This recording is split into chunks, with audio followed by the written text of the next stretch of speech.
Alex, he's your brother. Brother? Why? Because he looks like me? I'm gonna change that.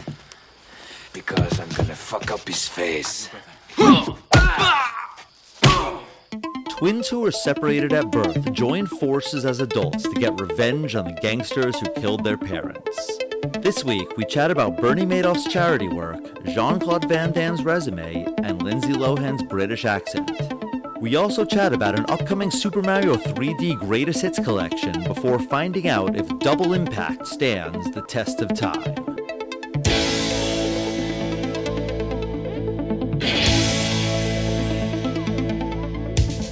Test of time, James and Alan have to say, do the movies you love still hold up today?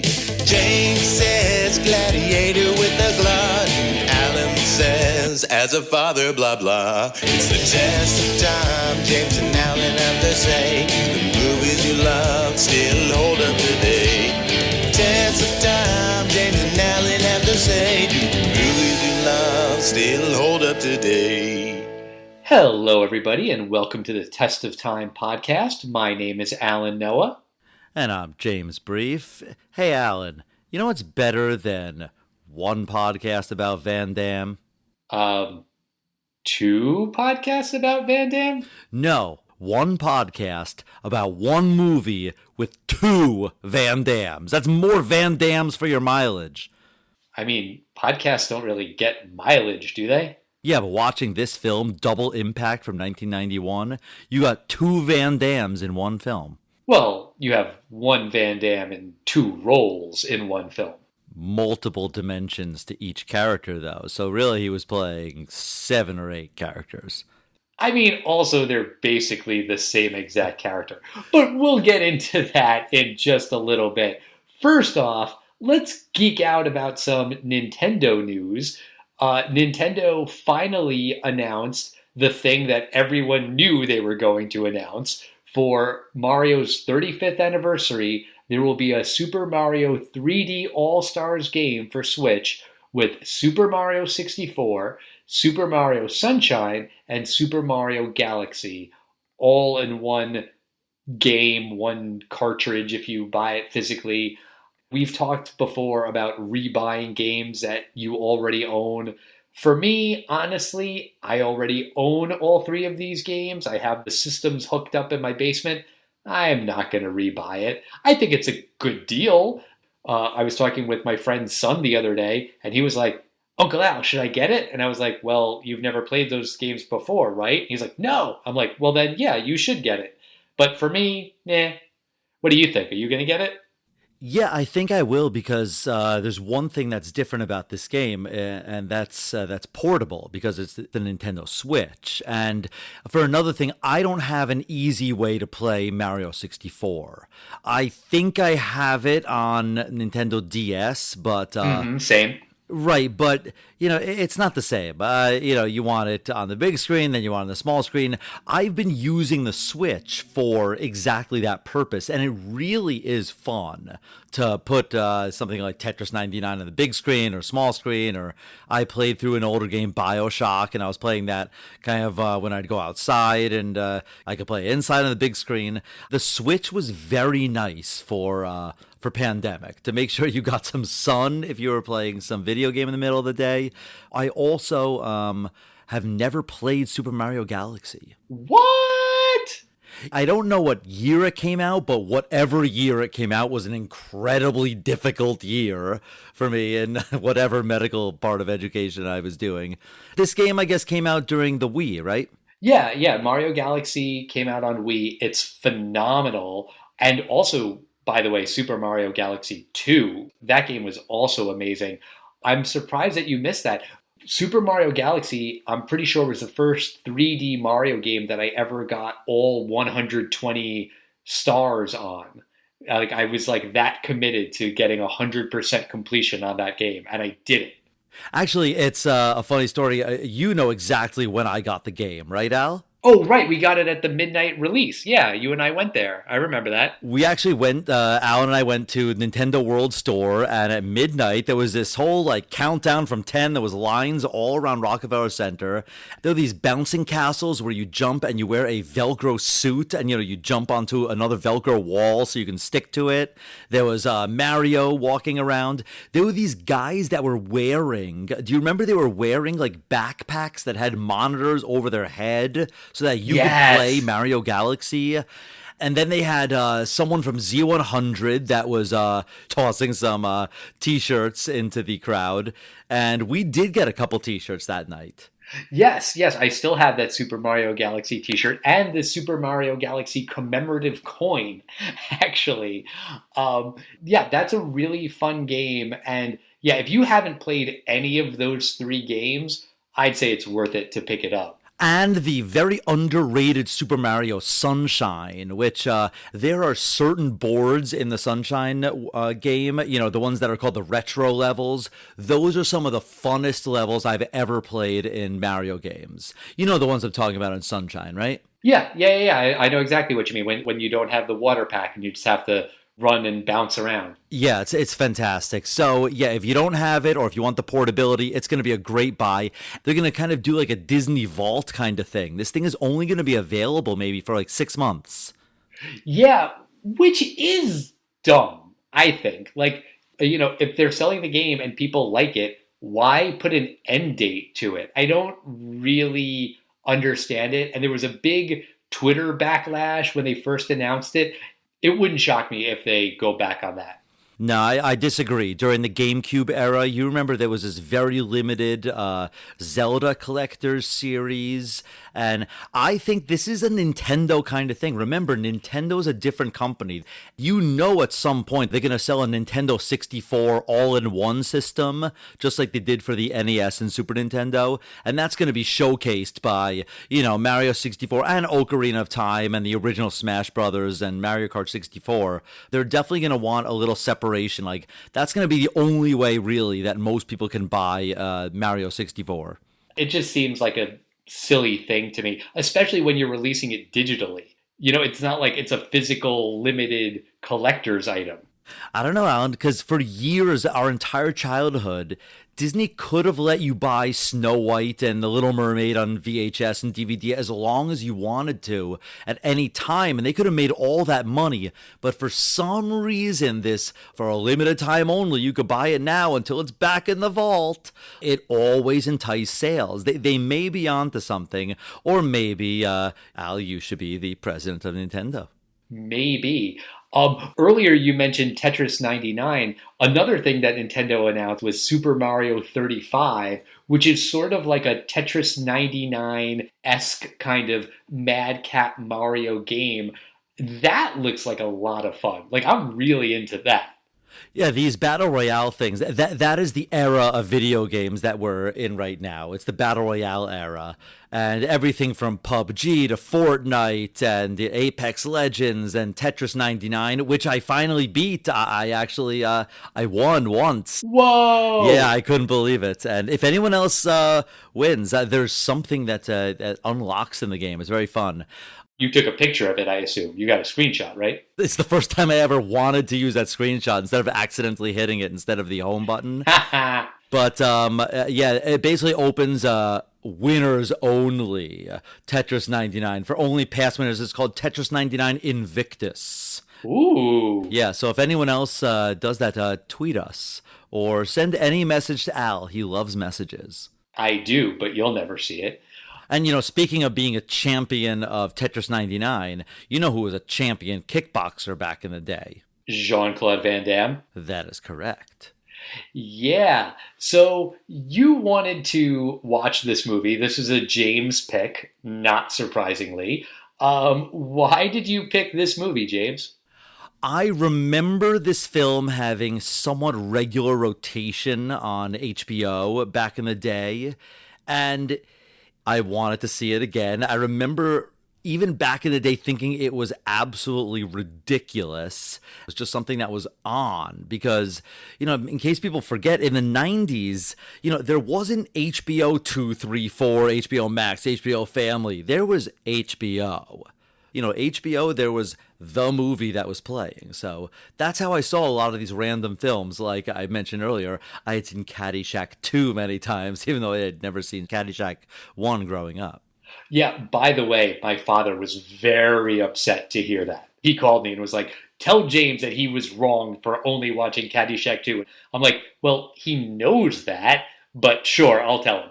I do. I acknowledge that. So yeah, let's get right into this film because, this film, like a lot of the Jean-Claude Van Damme films, they're not really heavy on the plot. What?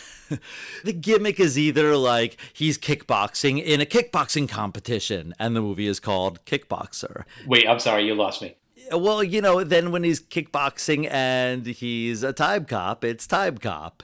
And when he's kickboxing in, an arena where there's going to be a hockey tournament, what do they call it? Hockey Tournament of Death, Kickboxing, Van Damme, Punch movie. You actually got one of the words. It was called Sudden Death. Oh, yeah, I remember that. Yeah, so this one, the gimmick is there's not just one Jean-Claude Van Damme, there's two Jean-Claude Van Dammes. And the aforementioned Jean-Claude Van Damme, he stars as twin brothers Chad and Alex. And after their parents are murdered when they're babies, the twins are separated and they're raised apart. And 25 years later, which is a modern day of 1991, they reunite and take back the streets of Hong Kong from the triads to avenge their parents and kill a whole lot of bad guys. That's generally the plot of this film. So I'm quite sure I did not see this in the theater. I may have seen it on home video. My stepdad and I watched a lot of Van Damme and Steven Seagal movies and just kind of action movies back in the 90s. I don't really remember this one. Was this a hit at the box office? If you remember from Time Cop, we talked about Van Damme having kind of peaked at this moment. And if you recall, one of the major studios had offered him like a 4-picture deal and they were going to pay him like $15 million. Instead of saying yes to this, he held out. He said he wanted like Schwarzenegger movie money and he wanted to get like $15 million per film. And then the studio said no. And that's kind of around where you stop seeing Van Damme. But the reason why the studios wanted to give him a deal, 4 pictures for $15 million, was because, he was in these low budget films that were consistently making money. This film had a $15 million budget, and it opened at number 2 with $7.5 million. So, half of its budget in opening weekend. And at number 1, this is 1991, Al, it was beaten by a Charlie Sheen comedy. Do you know what that would be? I'm going to guess Hot Shots or Hot Shots Part 2. Yeah, you're exactly right. It's Hot Shots, and this opened on August 9th, 1991, and it wound up with $30 million domestically, and there's not really numbers about international, but you got to assume after, doubling the budget, and we definitely did not see it in the theater, and the fact that we both, kind of came across all these Van Damme films, they were all pretty profitable is what I have to assume. And, this was one of those. He was just kind of building his resume, if you will. His portfolio, I think is the more correct term, his filmography or whatever.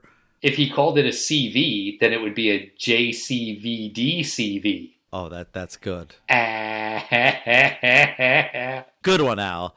So the movie opens up in the past, 25 years earlier, in some part of Hong Kong. There's these upper-class parents. They kind of resemble Bruce Wayne's parents, and they have a bodyguard, Frank, who's following them in, his car. He's a very diligent bodyguard, but the parents insist that Frank takes the night off. Just as he takes off, the parents are attacked by the triads.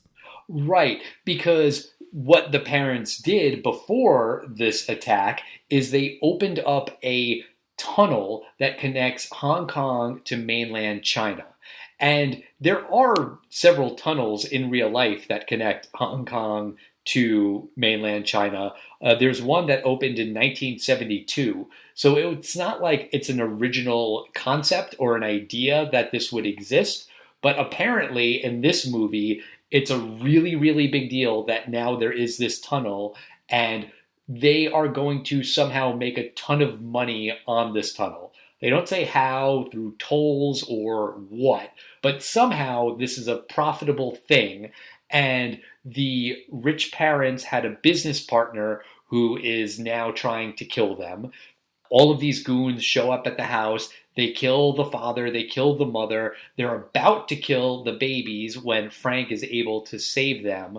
There's like a nanny who takes one of the babies, brings it to an orphanage, just kind of leaves the baby on the doorstep, rings the doorbell, and runs off. Frank takes the other baby, runs off into the woods, and then we flash forward 25 years to modern day Los Angeles, where one of the brothers, Chad, he's working at some kind of gym, flirting with all of the women who go there. He does his trademark Jean-Claude Van Damme split, but it's not like in a cool fight scene. It's just like, hey, ladies, look at what I can do. This is, I guess you could call it the clean cut look. He wears nice Los Angeles outfits. But I have a question. How did the son of British parents, because those parents in the opening scene, you know, they were, you assume some kind of British expatriates or something living in Hong Kong. And he's raised in America by an American in Los Angeles. So how come he has a Belgian accent? Well, I think it's pretty obvious that most sons of dead British expatriates in Hong Kong who were raised in Los Angeles by an American learn how to speak English by watching Belgian movies. I mean, that's like the old cliche, right? Yeah, I guess, I mean, if you get a nanny that just plays nothing but Belgian movies, that's just, you know, you're asking for trouble. I guess. But Frank pretty quickly tells Chad that they need to go to Hong Kong. The reason why is because someone has found the brother, who we know is Alex, in Hong Kong and shows him a picture. And then Frank's like, Chad, we need to go to Hong Kong. Trust me. He doesn't tell him why. He doesn't bother with any of the details. Just, we need to go to Hong Kong. And Chad's like, yeah, sure.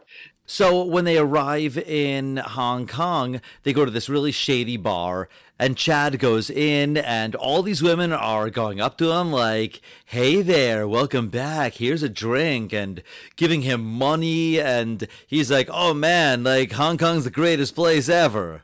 Yeah, he really should know that something's wrong, but he's apparently an idiot. He is like lured into the back room by this gorgeous woman, Danielle, and she sticks her hand down his pants. And then Alex, the twin brother, comes in and says like, hey, what are you doing? He knocks Chad out.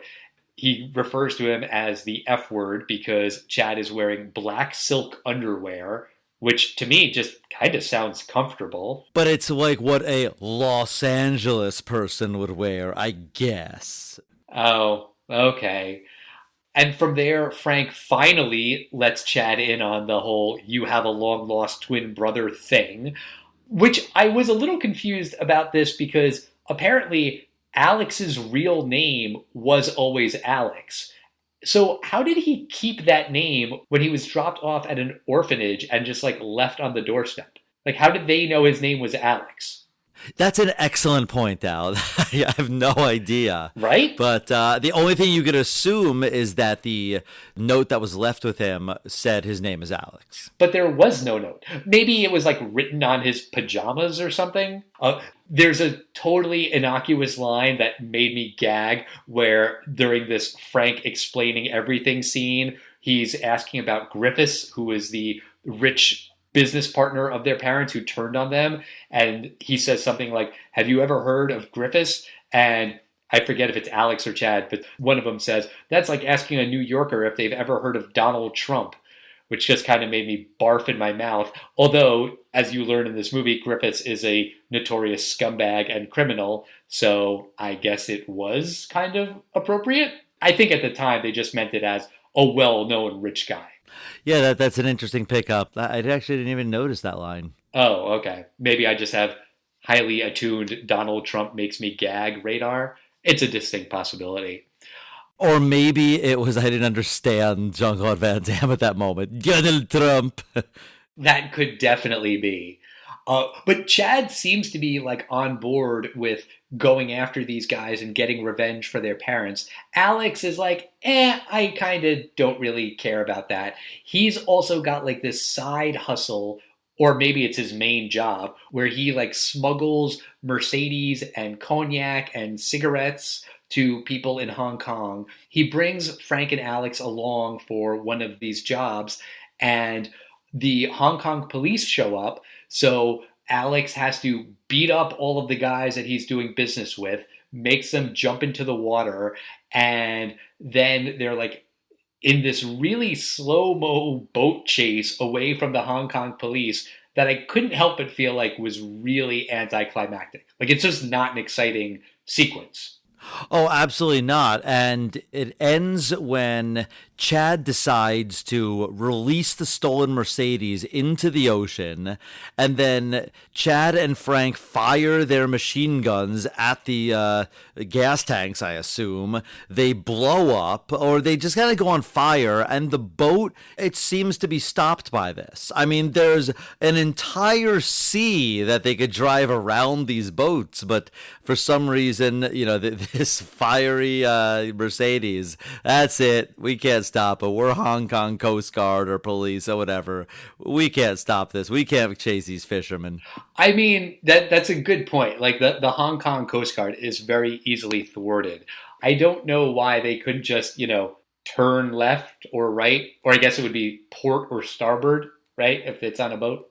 Port is left. Oh, I never remember that. Well, I remember because port and left both have 4 letters. Oh, that's a good nautical tip there, James. Thank you. Yeah.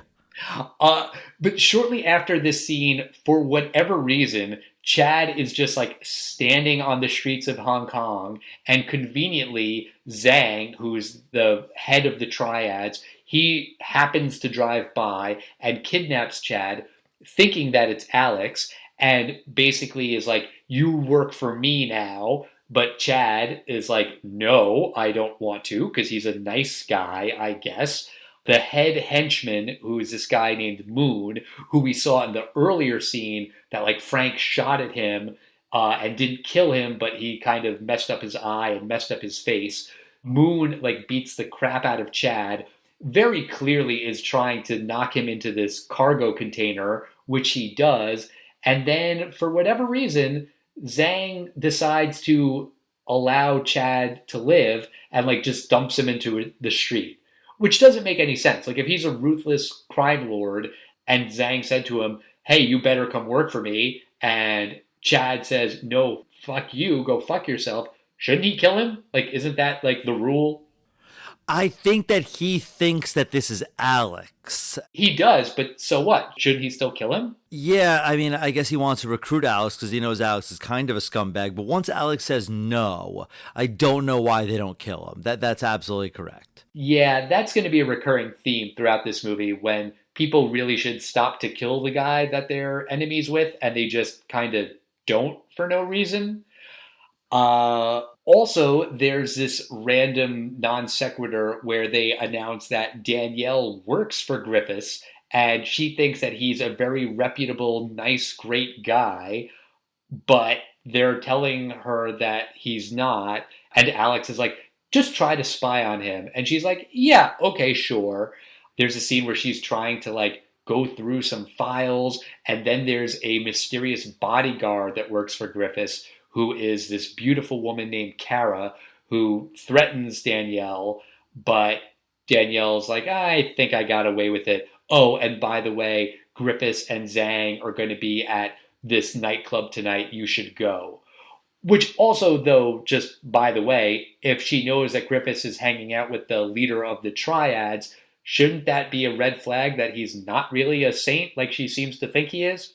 Honest businessmen don't hang out with the leader of the triad, right? That should be a warning sign. Well, to be honest, Griffiths and people like him probably donate hospital wings in addition to all the bad things they do. Bernie Madoff was a huge philanthropist, so you could easily work for him and just be absolutely enamored by all the people that he's helped. You know, you might not know all the sides of him. So I do believe someone could be completely fooled. I think we could see that right now. People can be fooled by people's appearances. I guess there's a obligatory action scene at Zhang's drug lab. They know about this drop because that was the job that Zhang wanted Alex to do when he thought he was talking to Alex when it was really Chad. So they blow it up. They fight some bad guys. Then they end up at Zhang's club and there's more shootouts and fighting and explosions and kicks to the face and stuff like that. Oh, yeah, and there's something that I have noticed in all of these 90s films ever since our friend Darren from Board Games Are for Losers. He pointed out that when people hold two pistols, and that's a really badass thing to do, because you could have twice the firing power, but they often seem to fire them one at a time, which is really no faster than just firing the same gun over and over and over. And once again, Jean-Claude Van Damme does the same thing, where instead of firing two guns at the same time and having like double the cannon, he does this weird thing. It's dumb. There's a lot of like slow-mo in these scenes. In the nightclub scene, one of them, I forget if it's Alex or Chad, takes a shot of whiskey and then smashes the glass with his bare hand, not like into a bad guy's head or something, just to like be tough. But like, why would you want to do that? Why would you want to smash glass in your hand for no reason and then have to go punch people? This is one of those don't take, science and medical advice from Jean-Claude Van Damme's Double Impact. I suppose not. There's another scene later on where Danielle is continuing to spy on Griffiths, and Kara finds her again, and Danielle calls Alex looking for help, but Chad answers the phone because Alex and Frank are in the forest chopping wood for some reason. It's not really explained what the hell they're doing out there. Chad. Well, Chad is very concerned, and he wants to go and help Danielle. He looks for the other guys for about half a second, and then is like, I don't know where they are. I'm just going to go by myself. Which is horrifically dumb, because in all of these other scenes, he knows that he's not the best fighter. He knows that he needs Alex's help to beat up guys. He knows that he needs Frank to, at the very last second, shoot the guy who's got the gun on him. Like, that's happened a couple times in the movie. Like, he should have explored and tried to find Alex and Frank before going to get Danielle.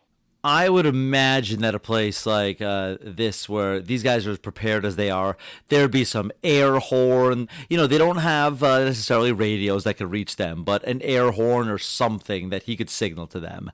It's completely ridiculous that the weakest of the three decides to go all out. But then again, this is the weakest of all of the Van Dammes. I guess. I mean, actually, to your point, in the opening scene, when their parents are talking to Frank and saying, go home, we're okay, they're communicating to him via walkie-talkies, like while they're driving, which is kind of funny. Like, haha, back in the old days, they didn't have car phones. Although in this movie, too, in the present of 1991, they do have really big cell phones, like the Zach Morris huge brick cell phones. So yeah, there should be a way that they can communicate when the guys go off to chop wood. Yeah, but, lo and behold, Chad's able to do it. Chad infiltrates the gang, and he's able to bust Danielle out, and he rescues her. But one little caveat, Al.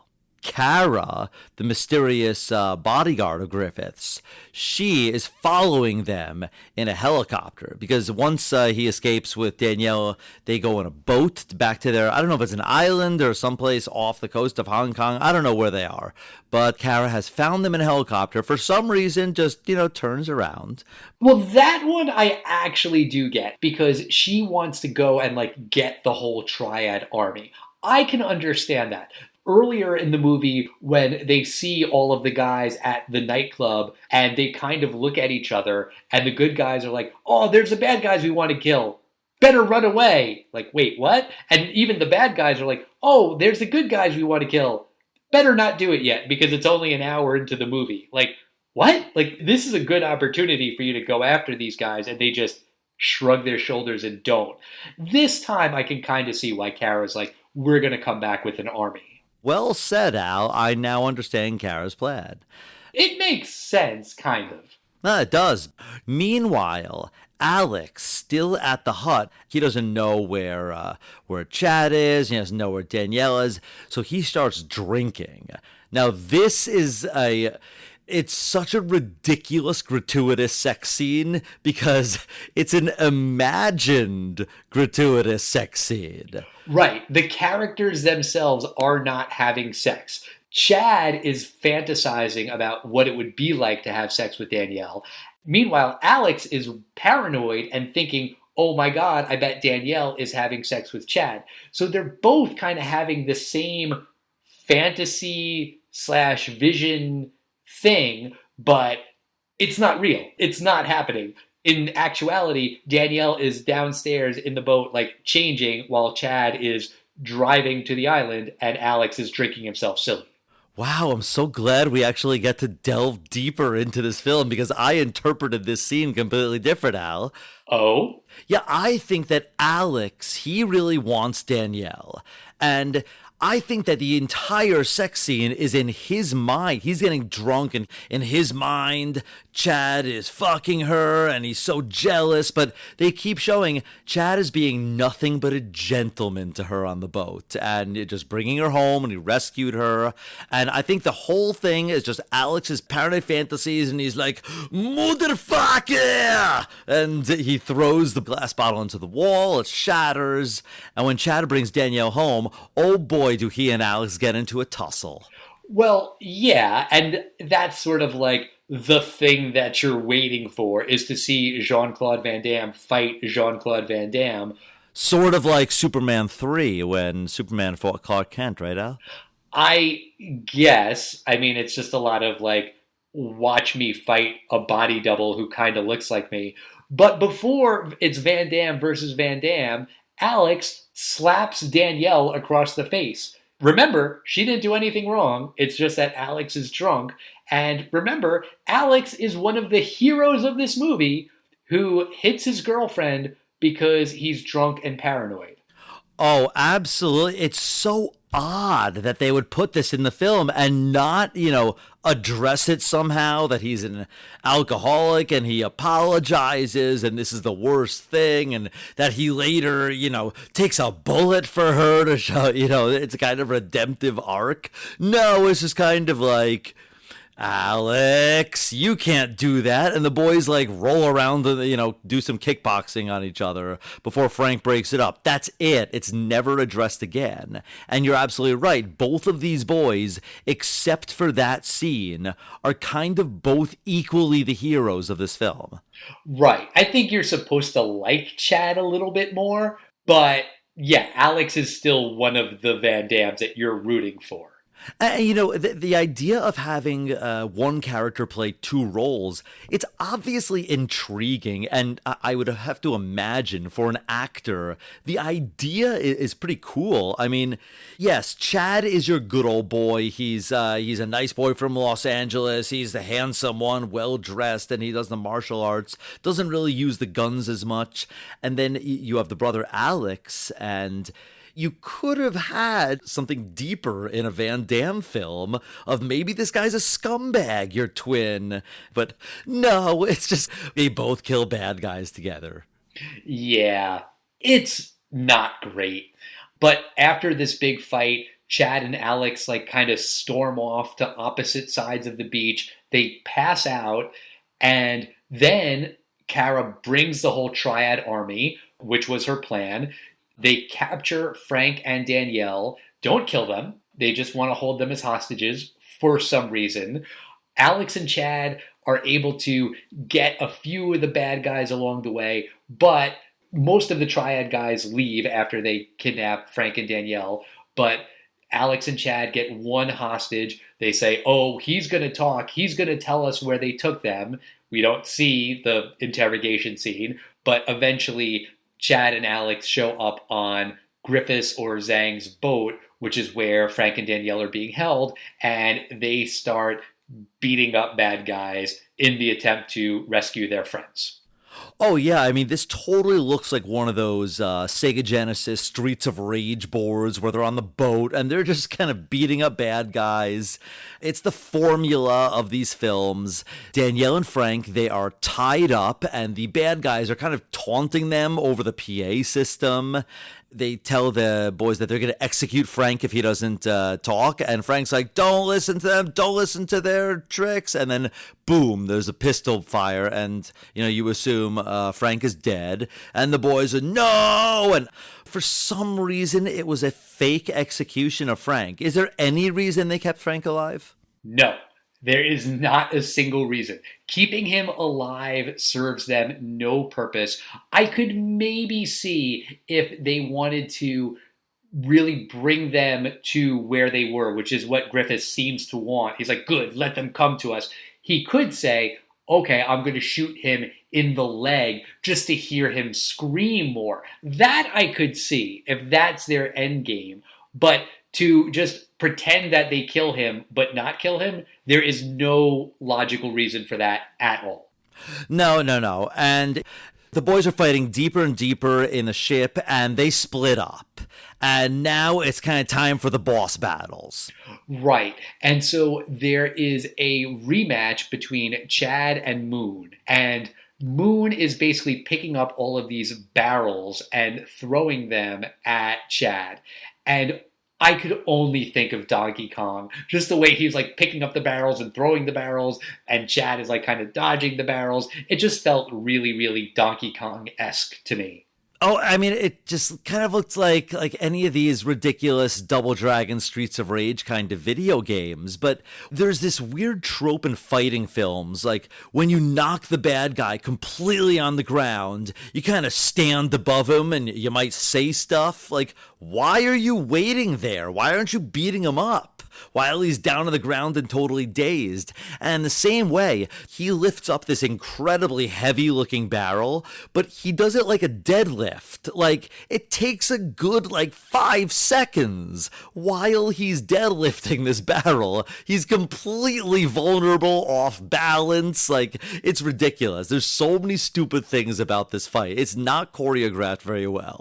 No, it's really poorly choreographed. They just keep kind of going on opposite sides of the screen, and it's hard to track who's going where. It's very, very poorly done. The bad guy in this film, the guy Moon, he's this actor Bolo Young. He was also the bad guy in Bloodsport. That was another Van Damme film. This guy is jacked, and he makes an awesome villain. I mean, an awesome, huge boss to get past. I thought he's well cast, but eventually he's defeated.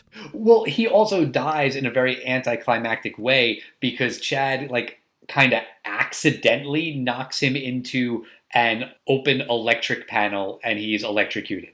Yeah, it's one of those things where I can't really beat you, so I'm just gonna kind of use an electric fence. Wah, wah. Yeah, it's really lame. Alex is having his own boss battle with this guy who's kind of got these things on his shoes that are sharp, and they kind of fight in silhouette, and that's kind of shot pretty well in terms of the style where they're in this pitch black room. And then eventually the bad guy punches through a window or something, and then there's light everywhere, and then that kind of ruins his whole stealth maneuvers. I don't know. It looks kind of cool, but it's also just sort of anticlimactic the way it ends. Yeah, this scene is filmed very well. And this villain is actually kind of intriguing because he has sort of razor spurs on his heel. And we saw earlier, he would do a roundhouse kick to some guy's neck and he just slices their jugular. And it's kind of a cool villain martial arts move, I have to say. After he does kill him, somehow the room that the bad guy's in after after he's dead, it's about to explode, and Alex runs away at full speed, and right before it blows up, what is the safest way to guarantee that you will survive an explosion behind you? Just jump in the air, and the explosion will just carry you to safety. And that's what he does, and, it carries him to safety.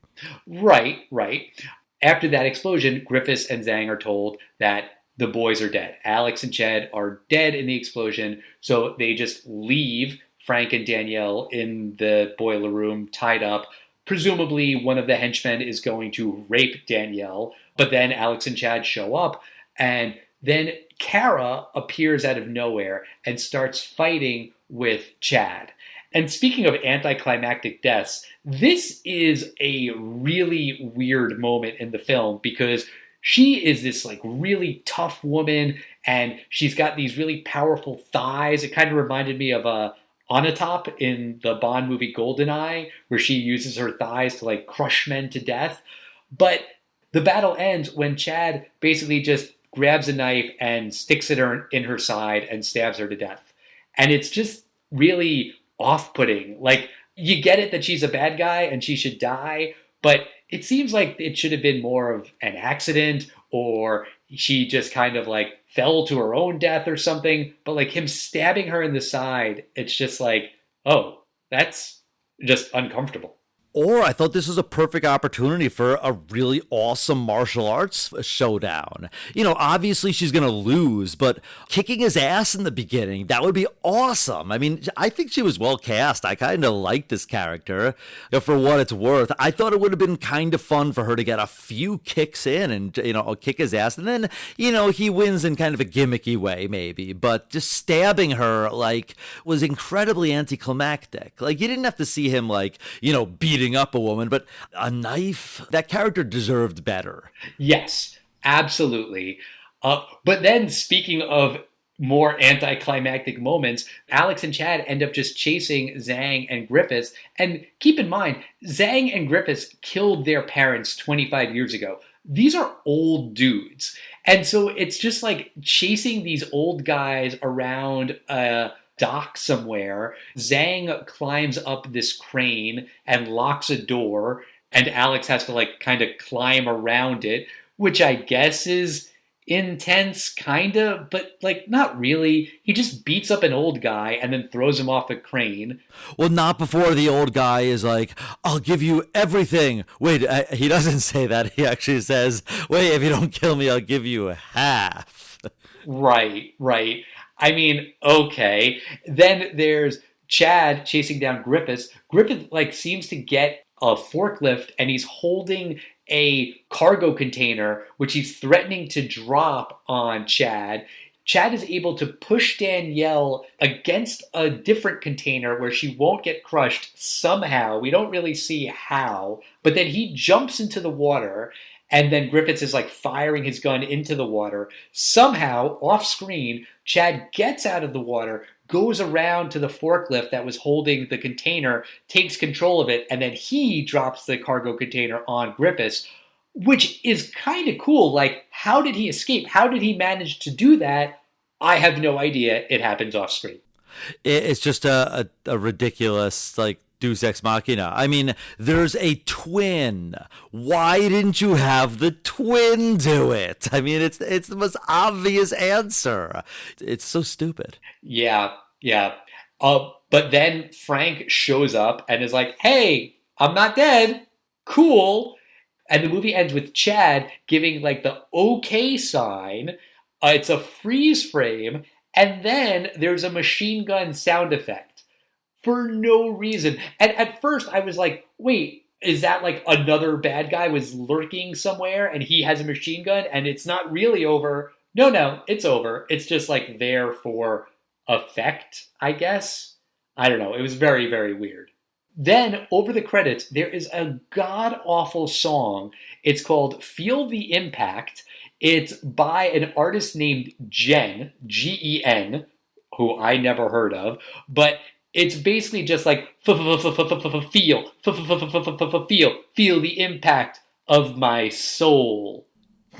What the fuck? There is no soul in this movie at all. Oh, I mean, it's such a jock jams kind of song. I mean, that would have totally fit on that album. No. The Jock Jam songs were better songs than this garbage. This would have been like Jock Jams Volume 3. No, maybe 33. Like, now that's what I call Jock Jams Volume 33. I don't know how far they got in Jock Jams. I think they had, like, at least a couple of decent ones, I think. They had a few. But, I read that they actually tried to make a sequel to this film for years, but no one knows who has the rights to it, and there will never be a sequel to this film. So, two Van Dammes in one film, that's all we're getting. But I actually have to say this is not the first film that we saw two Van Dammes in it. Actually, Time Cop had two Van Dammes in the same scene.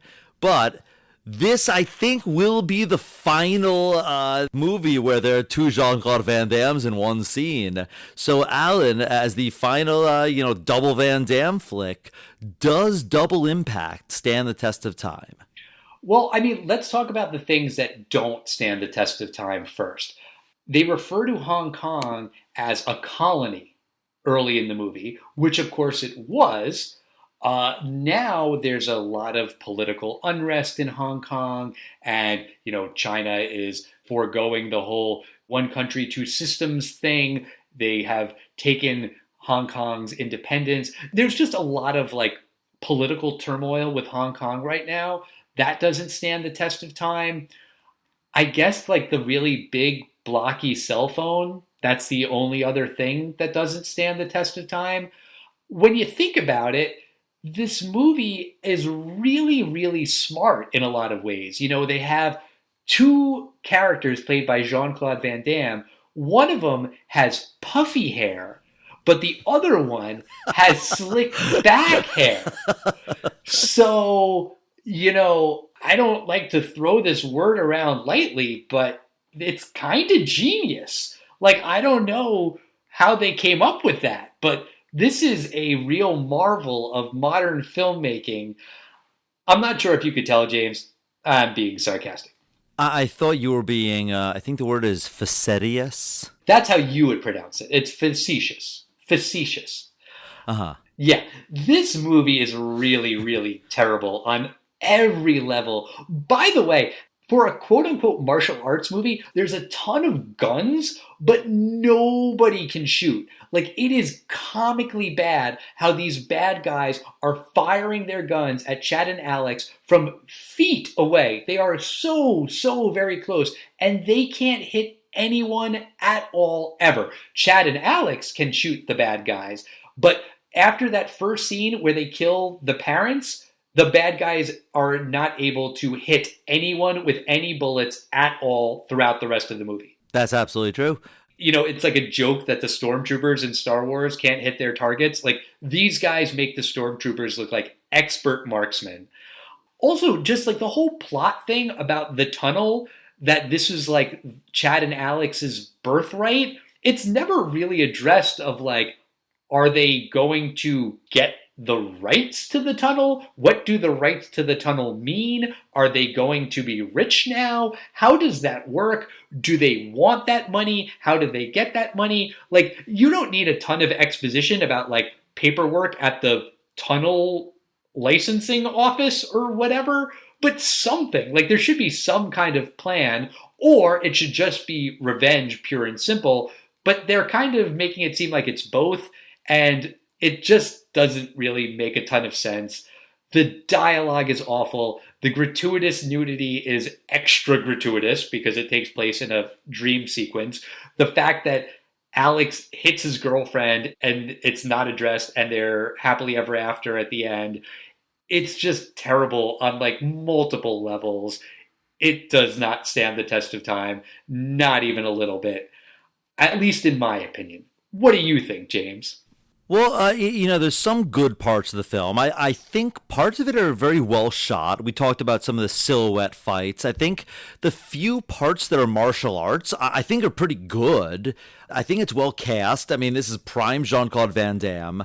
The guy that plays Moon, the guy Bolo Young, like I said, he's awesome. Danielle, she's played fine. And Frank, he's played by this guy Jeffrey Lewis. I think he does a very good job in it. I think, the side characters actually act better than I would imagine in a Jean-Claude Van Damme film. But the screenplay, I mean, did you notice in the credits that it's one of those, like, there were 4 people that wrote the screenplay? Yeah, one of whom is Jean-Claude Van Damme himself. Yeah, and I have no problem with Jean-Claude Van Damme writing part of the screenplay or writing it himself. I mean, Sylvester Stallone wrote Rocky, but this is not the kind of film where 4 different ideas came together as one great idea. And I think the problem is that this film had to have been something else at some point, because it really doesn't know whether it's a gun film or a martial arts film. Even when Alex or Chad, whichever one, is fighting Moon at the end, when he sees this huge, imposing guy lifting up a barrel, he reaches behind him to see if he has a pistol in his waist.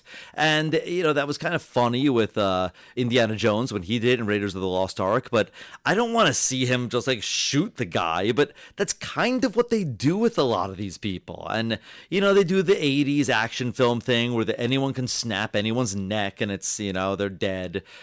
I haven't seen many of the Jean-Claude Van Damme films. I don't think I've seen Kickboxer or Bloodsport, but at least those, I think, have more straight up martial arts. This had more of an action feel, and I think Van Damme was probably trying to consciously go from straight up fighting to more the Bruce Willis, Arnold Schwarzenegger stuff, which is what he did in Time Cop and Sudden Impact or Sudden Death, and he did a John Woo film, actually. This film, unfortunately, this does not stand the test of time. It's just got too many problems. There's a couple good parts to it. Yeah, there's a lot of potential with a double Van Damme, a double character, and I think the opportunity is squandered. I mean, the fact of the matter is giving Van Damme more to do as an actor doesn't really work. I mean, he doesn't speak great English. He's hard to understand. And you're trying to make him as these 2 separate characters where Chad's more of the soft-spoken nice guy and Alex is the rough and tumble, dirty down guy. But they're both Jean-Claude Van Damme. This isn't Van Damme doing serious theater or anything. Right, but one is raised in Hong Kong, one is raised in Los Angeles, and they both have Belgian accents. I mean, even Lindsay Lohan in The Parent Trap, made one of the twins have a British accent. Just do something with it. And I think you could do a lot with very little dialogue to make them actually have some characterization. The fact that there's one woman in this film and 2 brothers that probably are, sort of into her, I think you could do a lot with that. But, there's absolutely nothing here. No, there is not. So that's going to do it for us this week. Next week, we've got a very special guest coming on the show, your sister. Yay! We should specify your sister, Joanna, because we've had your sister, Amanda, on the show as well. That's right. They were both on when we reviewed Billy Madison. Right. What movie is Joanna coming on the podcast to talk to us about this time? It's a sort of indie film called The Gods Must Be Crazy. Have you ever heard of this film, Al? I've heard of it, but I've never seen it. But I will watch it for next week. And maybe you'll be charmed, like I was. I was definitely charmed by this film as a kid. So join us next week when we find out whether The Gods Must Be Crazy stands the test of time. Indeed. And in the meantime, talk to us on Facebook, Twitter, and Instagram. We are at Test of Time Pod. We want to know your thoughts about Jean-Claude Van Damme and triads and tunnels from Hong Kong and fights with barrels and things like that. So let us know your thoughts. We always love hearing from you. And we'll see you next time, everybody. Goodbye. Bye.